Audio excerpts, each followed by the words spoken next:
This episode of Dreams and Drive is brought to you by McDonald's Future 22, celebrating the work of 22 young, gifted, and Black leaders who are shattering ceilings to create a better future.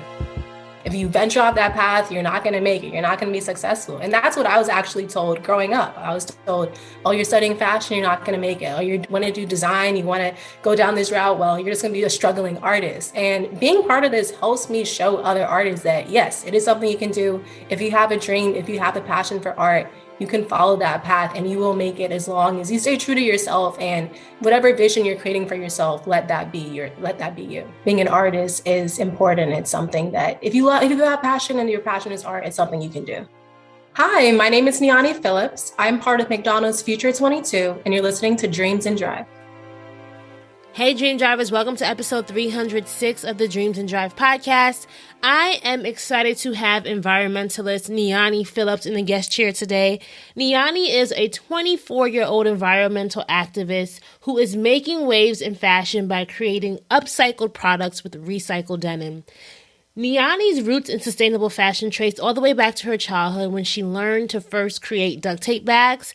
And, while researching new materials, she was intrigued by the impact of denim on the environment due to their large amounts of water that it takes to create one pair of jeans. So determined to make an impact, she created her website, Your Normal Denim, to demonstrate that better quality clothing can be made from recycled products with less textile waste. So we're going to have Niani in the guest chair today talking about her dream driving journey and all that she's doing to really put her dreams of creating a better future in motion. If you enjoy this episode, please make sure that you're following Dreams and Drive across the board on Facebook, Twitter, and Instagram. We are Dreams and Drive, and you can also use the hashtag Dreams and Drive. If this is your first time listening, you might want to hear future episodes or past episodes of the show, so make sure you're subscribed and go back and get your listen on. All right, let's hear from Niani. I'm so excited to be here.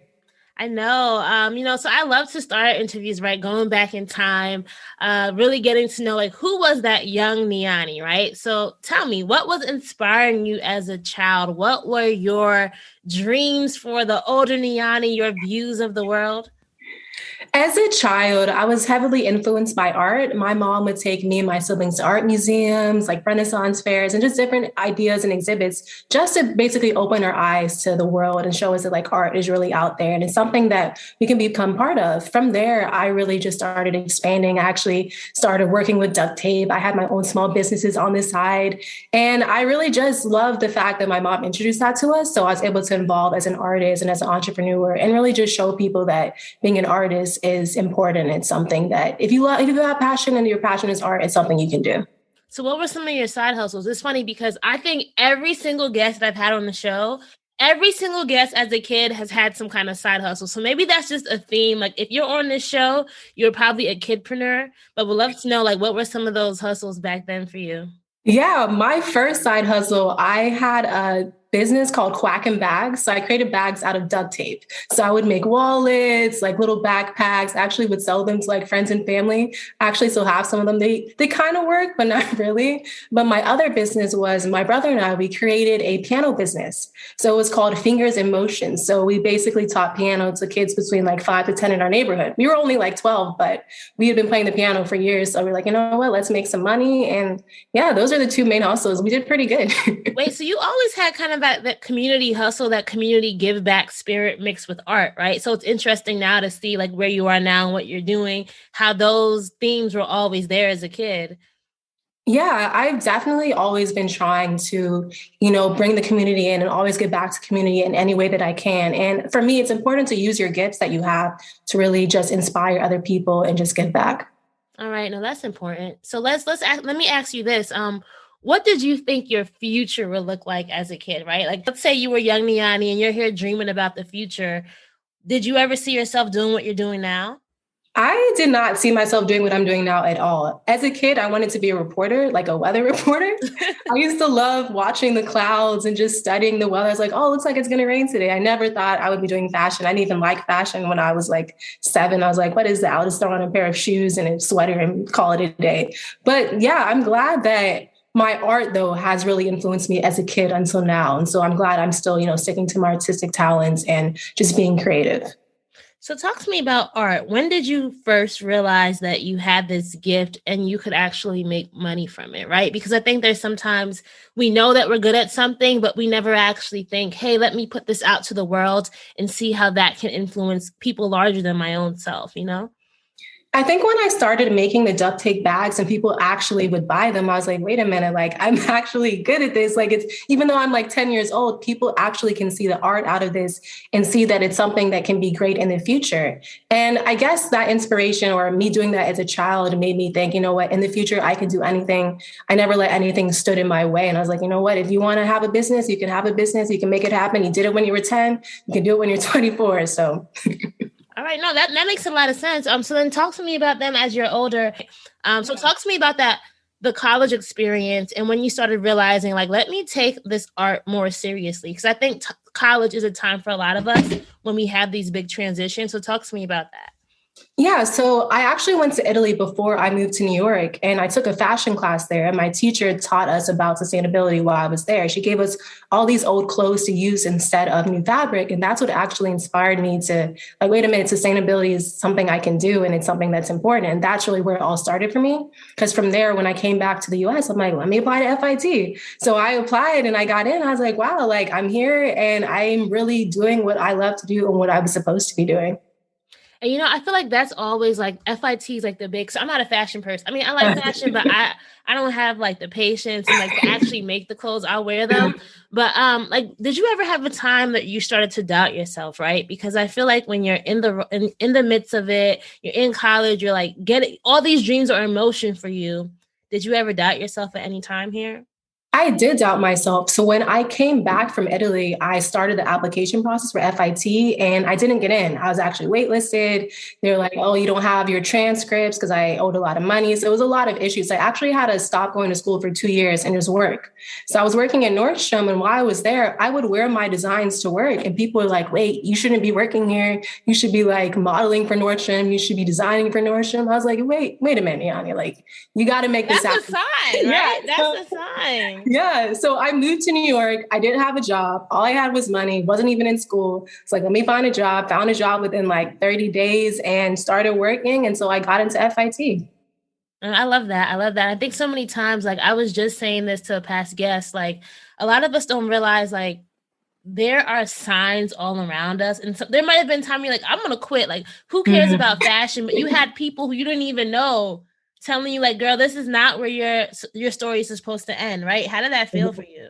It felt amazing. It felt very surreal. I was like, wait a minute, people are recognizing these little pair of pants that I wore. And they're like, well, you should be doing more with that. And it made me want to pursue my dreams even more and not give up on what I wanted to do.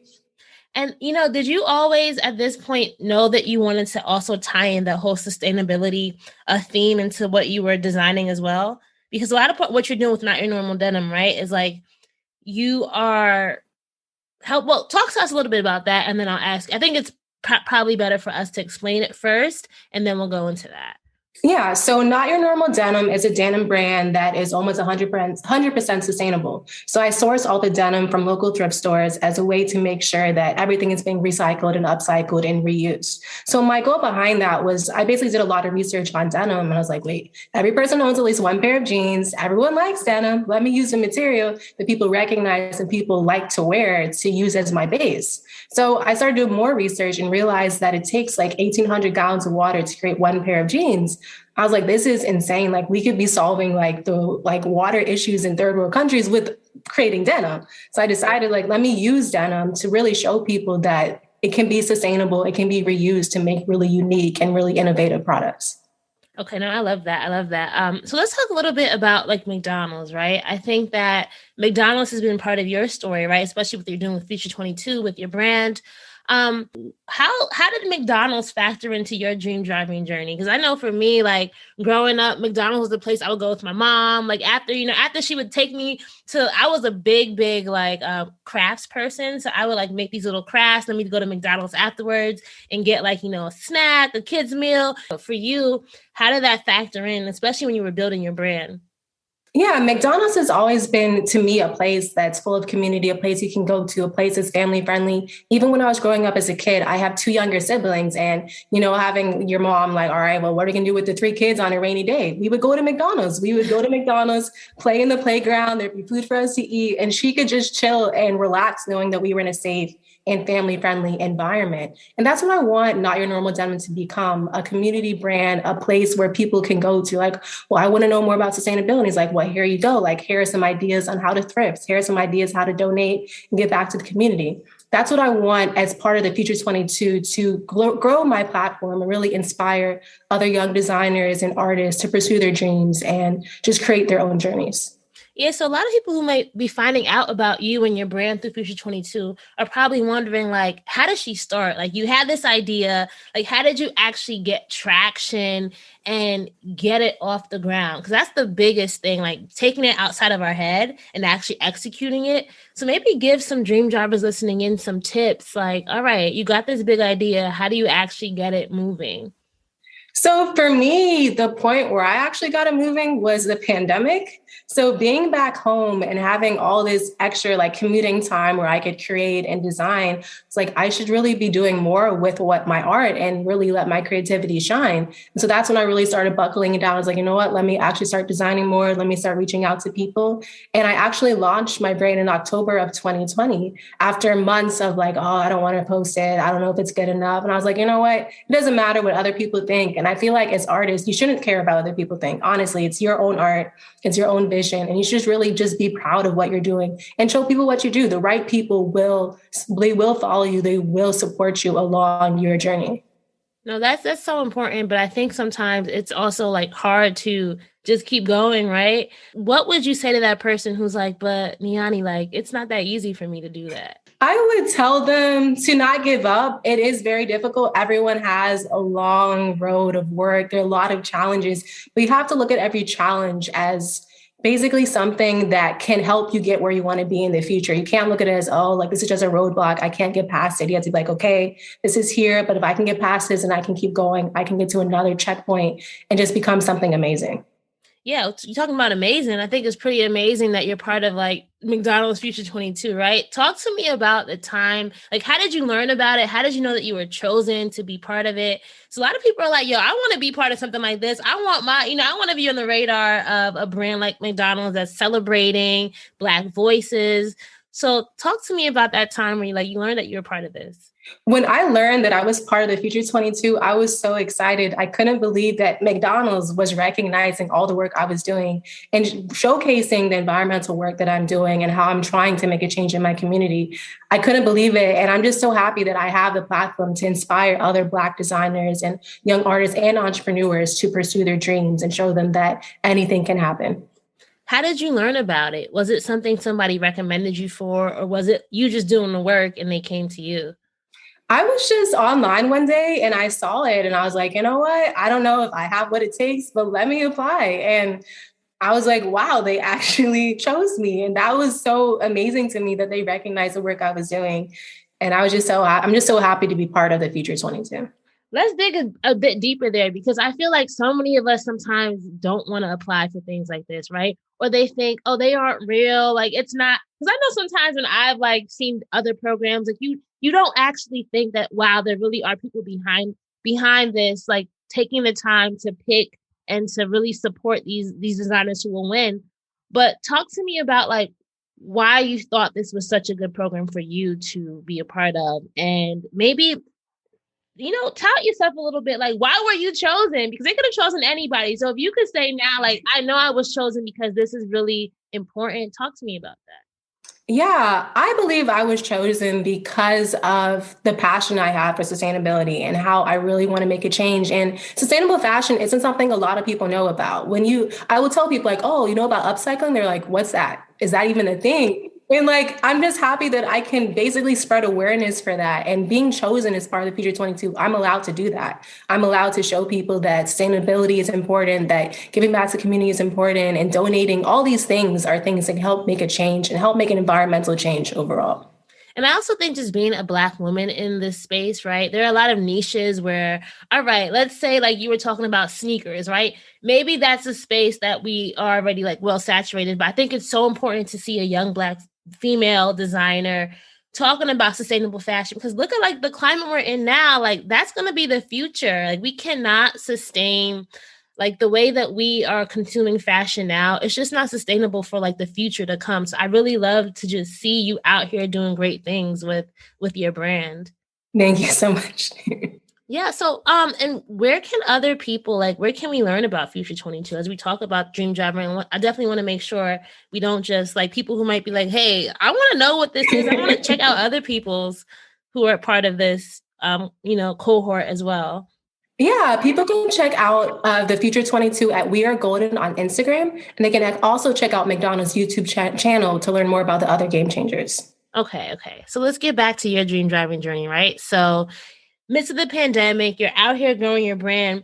Was there an experience, something you remember where you're like, this is really hitting? Like, did you have a customer who came to you and said, like, Niani, like this changed my life? I would love to hear a little bit about when you realized that this was something you needed to continue.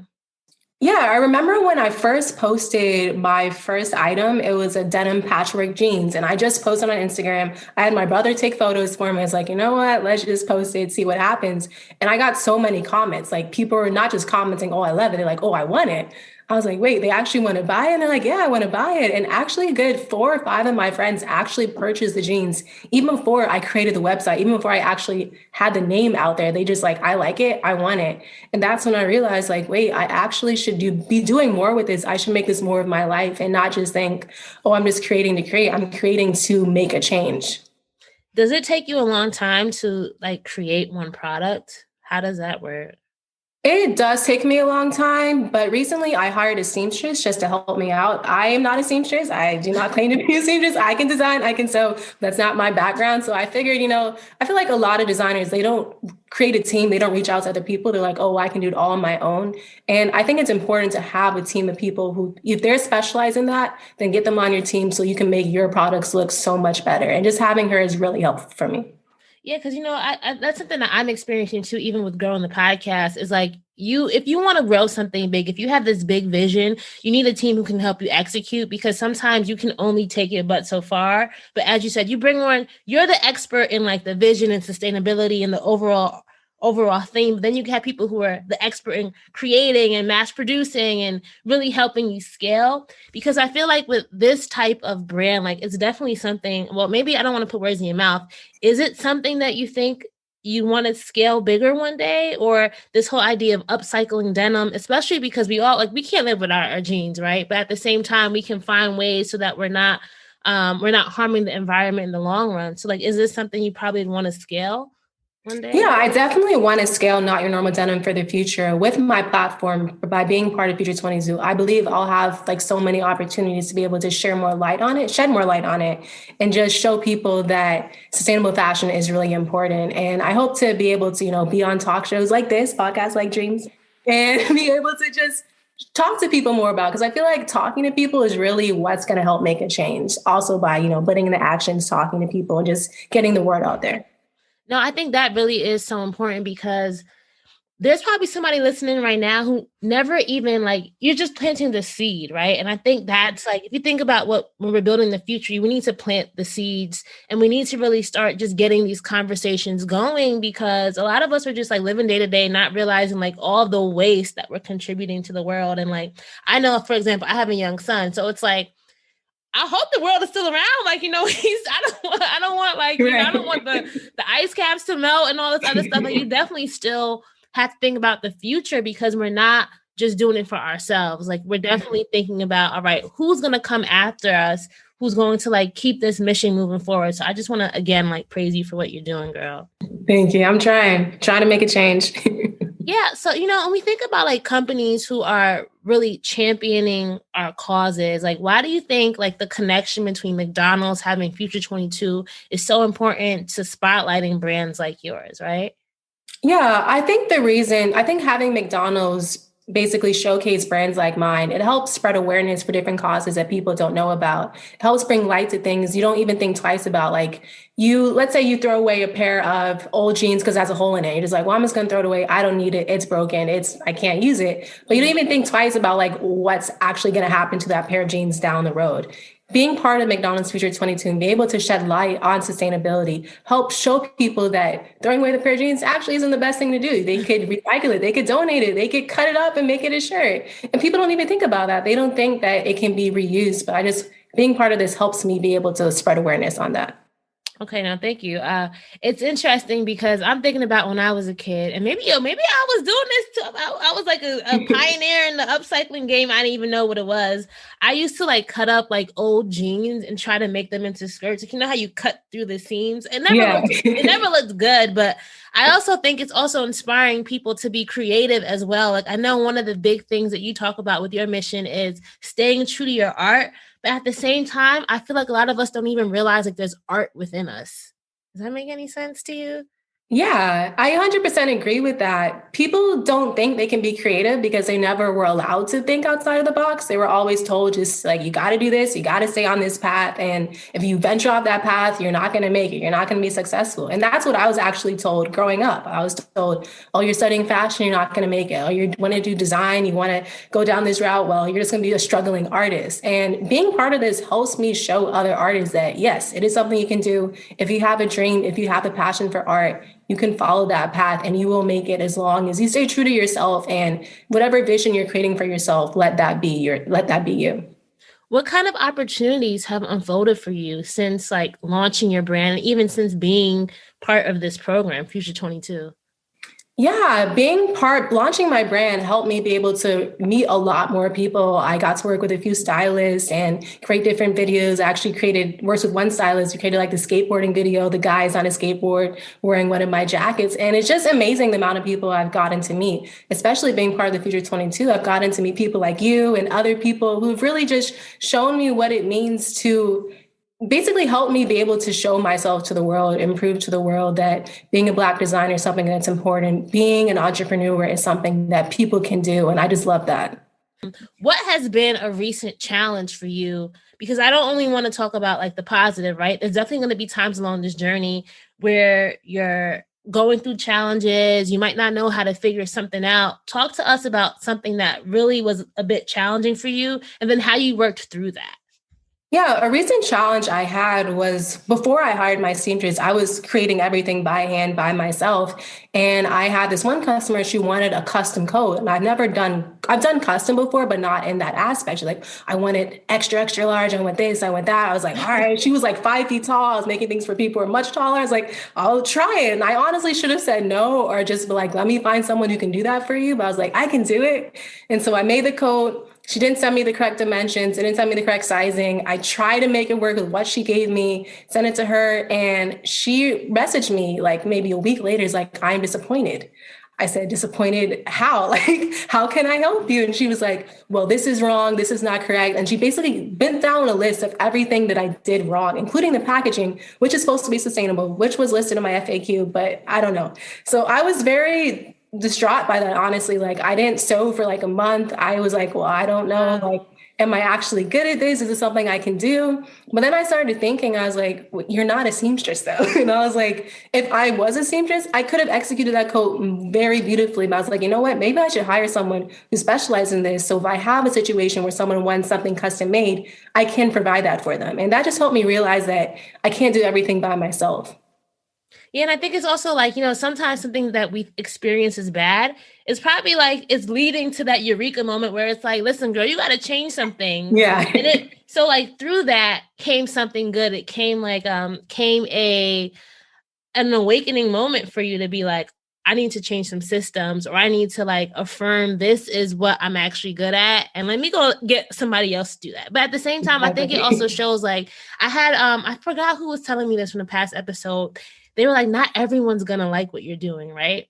And I think for me as a creative, not always having that approval, it's like we want to be approved. We want people to like us, but also being okay with knowing like this art is not going to be for everybody, and that's okay. Have you ever had moments when you realize, all right, I need to really niche down, not your normal denim, and like really speak to one specific customer? Or are you still at the stage where you kind of want to talk to everybody? So I'm kind of getting towards that niche. In the beginning, it was I'm speaking to everybody, everybody's gonna love it. But I actually had a friend of mine, they DM me, they're like, I love your brand, but my friends are saying it's too expensive. And I was like, well, I don't know what to tell you. Like, I guess it's not for you. And I guess that made me realize I can't basically, not everyone is going to love it. Not everyone is going to understand it. And just, I've been just trying to find that niche of people who actually do like what I do and do support it. And I have, like, going down that road, I've definitely found a good group of people who really support me. If you like looking back, is there anything that you would have done differently with how you've approached building your brand? If I could go back in time, I feel like I would have definitely hired a seamstress right away. I would have gotten I would have just done a lot of things differently. I would have gone thrifting more to get more denims. I don't ever end up having to go like 3 times a week because that's what I have to do sometimes because I don't have a large stock because I'm not going to like a fabric store to get my stuff. And I think those are like the main two things I would have done. I feel like everything else I've done has been good so far and it's worked out for me. Just those main two things I definitely would have changed. You know, a lot of our dream drivers too, Niani, are like pursuing our dreams alongside like other dreams, right? Beyond not your normal denim, are there other things that you're doing? Like, are you, let's say, like working your full-time job and also doing this? I think that's inspirational to people to be like, hey, I can be multidimensional. I can have different interests. I would love to know like if there are other things beyond not your normal denim that you're also putting into motion. Yeah, I actually graduated from FIT in December of 2021, and I actually just got into SCAD for the fall of 2022. So I've been, applying to school, submitting applications, trying to graduate and doing all that while working a full-time job and while working on my brand. Doing that in New York was difficult, but I made sure to cut out time for what I love to do. And I also do freelance modeling as well. I could tell. I'm like, listen, the cheekbones, right? What's interesting? How do you think modeling has informed like your approach to designing, right? Because I think it's really good when we have our hands in multiple areas because that's able to inform your decisions and just your perspective. Yeah, working as a model, you get to see a lot of behind the scenes on how things are run. You get to see how the clothing is created, how they decide different aspects. And that has helped me a lot, basically with like figuring out like I guess like my plan, like executing it. Like as a model, things are very all over the place. You never really know. You have to do things last minute. And I guess having that has helped me be more determined in like my journey for designing and how I'm going to design things and basically the outline of things. And also being a model, I am like a smaller model, but I have seen a lot of companies, they don't create designs for plus size models, people who are like XX small. You don't see that anywhere. And as a model, I see that I'm like, wow, like, why don't they have smaller sizes? Why don't they have bigger sizes? And that made me think I should really be more exclusive in my sizes and create sizes for everyone, not just a specific size. Yeah, I did see that on your website. I think it was like the coat. Like I think it comes. Is that the one that's like a one size fits all, or is that the I do like that you have like inclusive sizing because I think it also just opens up like, hey, this is for you too. And a lot of people feel like, oh, this new trend or this new wave is not for like people who look like me, but you doing that whole inclusivity is so important. Yeah, I think it's really important that people can see something and they know like I can wear that. Like it's something that will fit me, something I don't have to get it altered or tailored. It will fit me just as I am. And I want to be able to show people, I want to be able to show other brands so they should do the same thing, other small businesses. They should really just be more inclusive of sizes so everyone can feel that the brand is part of them. So beyond like Future 22, which I know probably has like introduced you to a lot of people and really built your network, what other tools and resources have helped you become successful? Yeah, going to FIT has helped me a lot become accessible. It helps me with like my educational journey as well as social media. Social media gave me the platform to be able to share my experience, to be able to promote Not Your Normal Denim, and just help me spread awareness for sustainability. All right, social media. Let's talk about social media a little bit because a lot of us are trying to figure out like how do we do it well. I think with fashion, it's a little bit different because it's so visual. Like what has been something on social media that you've done with the brand that has really like you got a lot of a lot of feedback or was like helping you? Because a lot of us are like, what's the best thing if I'm in fashion, if I'm trying to be a stylist, a designer, how do I use it to my benefit and actually get traction that can result in sales? Because a lot of times people post things, but it doesn't really help like your business, right? So talk to me about how you approach your social media. The best way to build your brand as a fashion business is to reach out to other people, to work with different stylists, different photographers. And by working with them, they basically introduce you to their whole group of people who introduce them to another group of people. And it just gets bigger and bigger and bigger. I think that's really how you can grow as a business, just working with different people, not just other designers, but photographers, stylists, anyone really in the industry and videographers as well. And you can just grow. When you were networking and building, like, did that come natural to you? Because I know a lot of people are like, listen, girl, Niani, I don't like talking to people, but then it's at the same time, it's like, but you want your brand to grow. So was that something that you had to push yourself outside of your comfort zone? Or was that something that always was inherent to like who you are? I would say it became more natural to me as I grew. I used to work in customer service. I would talk to random people all day long, 8 hours of the day. So that experience helped me actually in reaching out to other people and promoting myself and basically having like a small like bio that I would introduce myself to people. And just doing that really just helped me be able to grow my business. And I think that also goes back to the whole idea of like why it's so important for brands like McDonald's to champion these type of causes, right? Because we need access. We need what's the word I'm thinking of? Like, what's the word when you see something you need? Oh my God, there's a word. When you don't see it, sometimes you don't know that it's there for you. And I hear this a lot from people on the show where they're like, it's because like, somebody took me and showed representation. That's what it is, right? We need representation. And I think what you symbolize to me as somebody who's being introduced to the Future 22 program is that there are people who are just like Niani who need that representation, but now you're being like you're being a leader for people they might just search on YouTube, like sustainable fashion, right? Black woman, sustainable fashion. Your name might pop up and that beautiful Future 22 spot will pop up that you did. And I think that's why it's so important for brands like McDonald's to champion causes like this, because they're really, really, lending and helping to amplify the voices of people who don't always get their voices shown. Like, could you imagine like when you were younger that you sitting in McDonald's one day, you'd be like the face of a huge McDonald's campaign?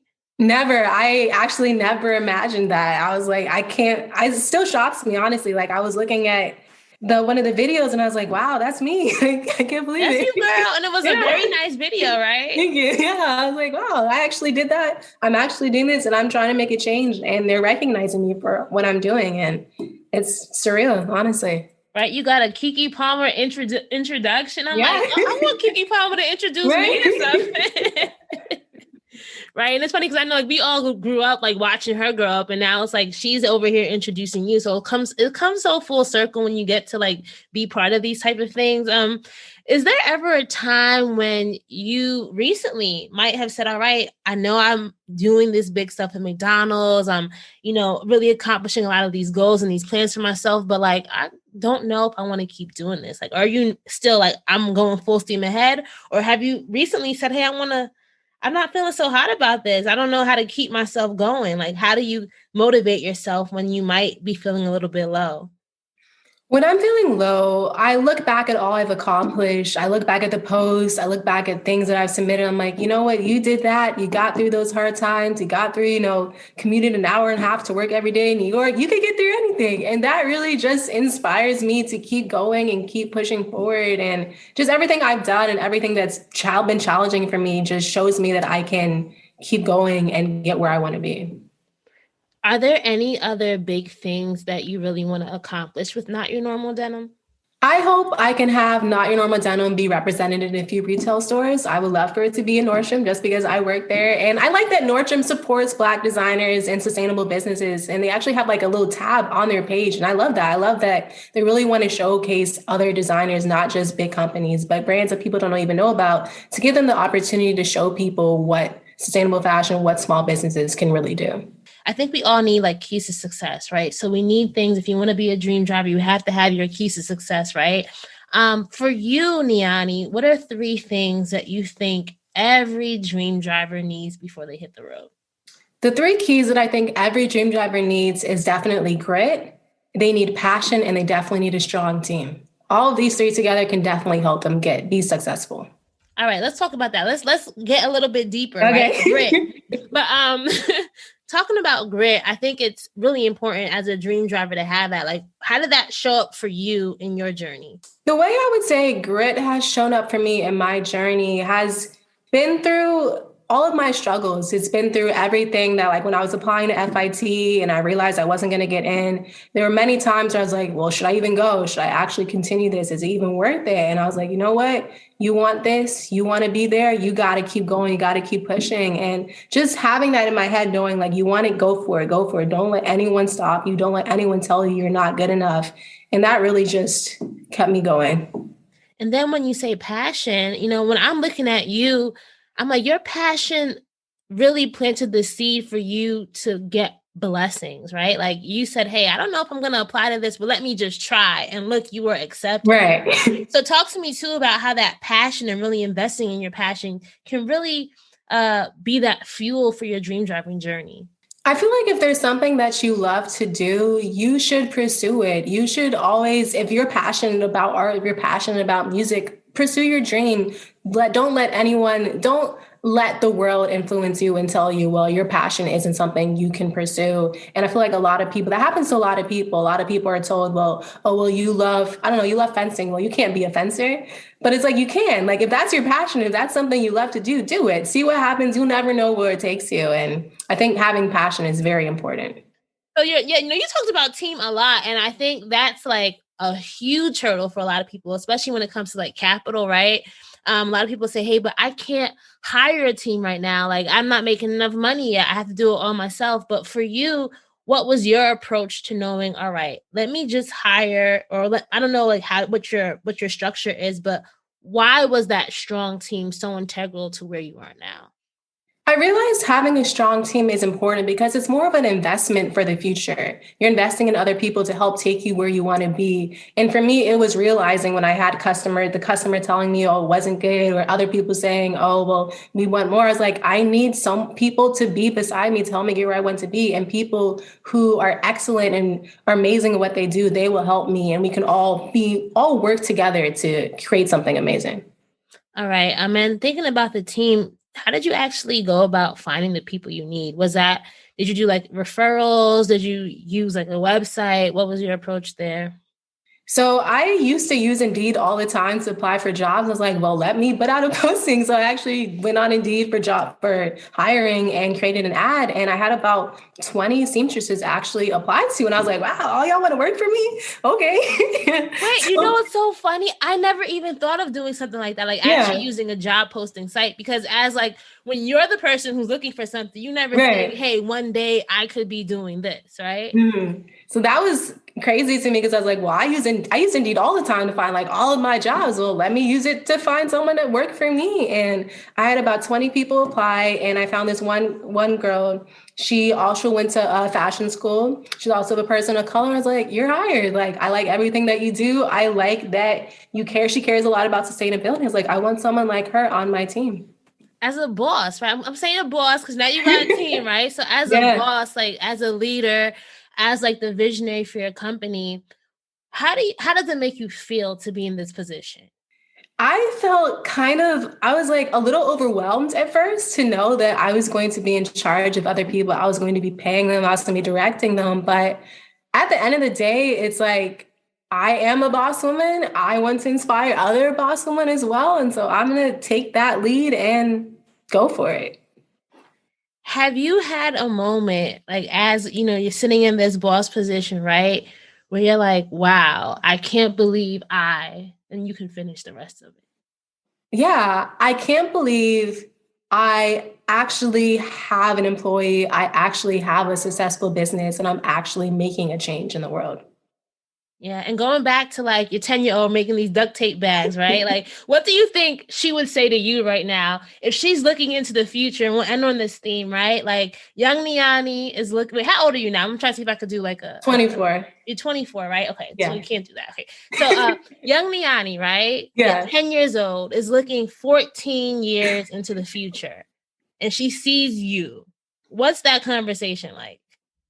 I feel like young Niani would be so impressed that I'm still designing and I'm still being creative. She would be happy that we're pursuing art, that we're not pursuing, medicine or teaching. And all those things are great, but she'd just be happy that we're following what we love to do. And she would just be so proud to see me following my dreams and following our dreams of being artists and showing people what we love to do.